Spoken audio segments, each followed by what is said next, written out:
Good morning, everyone. Welcome back. Happy Thursday morning to you. My name is Don K. Preston. I am the president of Preterist Research Institute of Ardmore, Oklahoma. This is what I call my morning musings.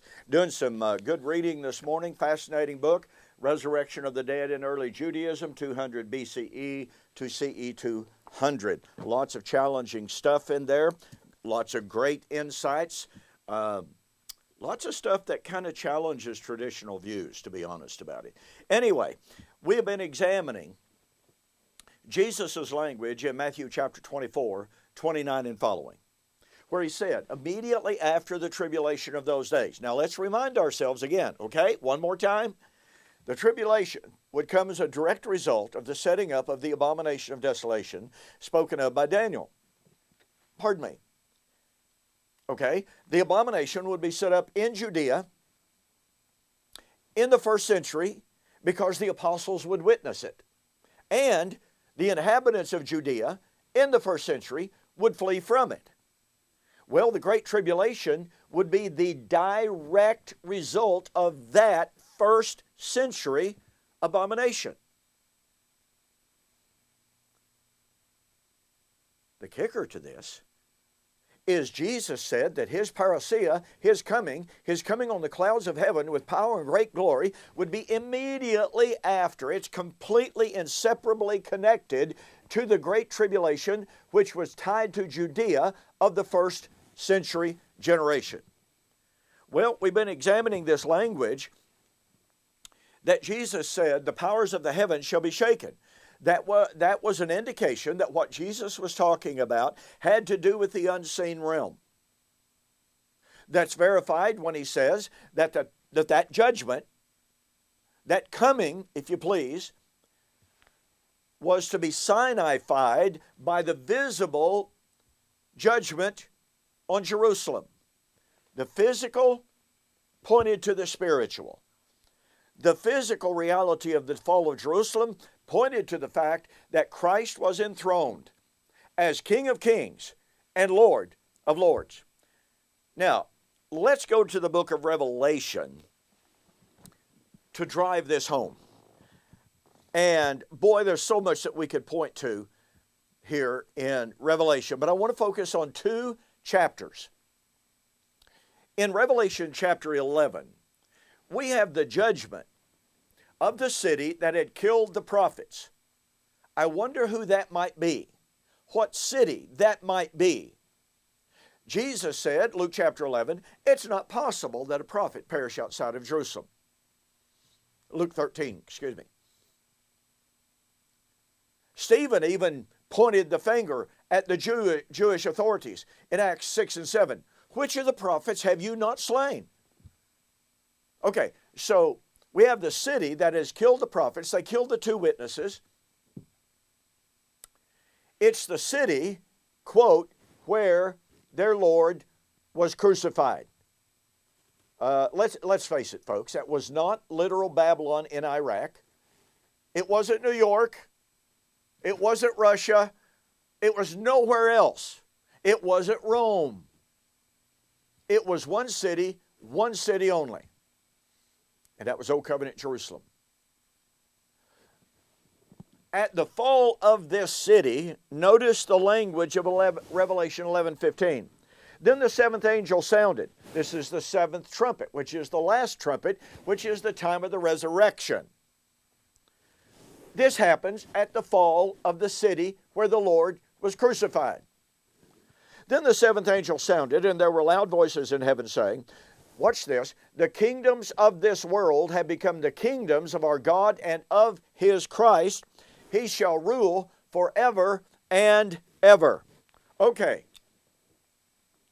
So at the fall of the city where the Lord was crucified, the kingdoms of this world have become the kingdoms of our God and of his Christ. Hey, does this remind you of Matthew chapter 4 when Jesus was tempted of Satan?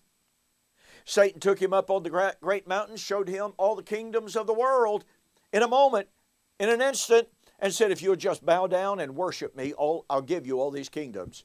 And Jesus said, no, you shall worship the Lord your God, and him only shall you worship. But here is Jesus now Satan having crucified him, but Jesus being raised from the dead, triumphing over Satan, now receives the kingdoms of this world. Oh, but wait, he's in heaven. He's not on earth on a physical throne, ruling over a restored nationalistic, materialistic, physical kingdom in the literal physical city of Jerusalem with a physical temple, everyone practicing physical circumcision and offering physical sacrifices. No. Now, notice this. Revelation chapter 11 is the visual destruction of the city. But what did it demonstrate? It demonstrated the kingdoms of this world have become the kingdoms of our God and of His Christ. The visible pointed to the spiritual. The spiritual was the real.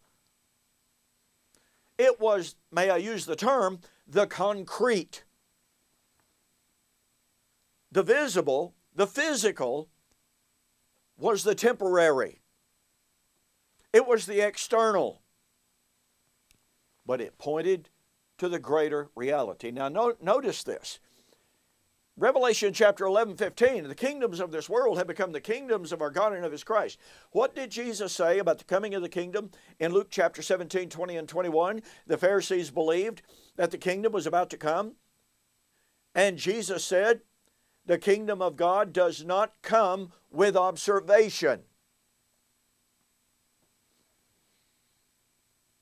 Look, every futurist eschatology says in one way, shape, form, or fashion that the kingdom of God does come with observation. In other words, what you see is the kingdom. No, what they would see was the destruction of the city where the Lord was crucified. That would signify, sign a phi, that Christ was ruling on the throne of David. And as Luke 1, 32 and 33 says, the angel speaking to Mary, the Lord shall give to him the throne of his father David, and of his kingdom and of his rule there shall be no end. Oh, but we're not done. We go to Revelation chapter 12. In Revelation chapter 12, what do we find? Well, in Revelation chapter 12, verse 7, we find a war broke out in heaven between Michael, the great archangel, and the devil. Let me ask you, who saw that? Who saw that? Well, John did in visionary form. But Michael cast out the devil and his angels, and look at Revelation chapter 12 and verse 12. Rejoice, O heaven, and to you who dwell in them. Woe to the inhabitants of the earth and the sea, for the devil has come down to you, having great wrath, because he knows he only has a short time. Okay, so Satan has been cast out. Now he's been cast out to the earth. But again, who saw the war in heaven? But let's go back.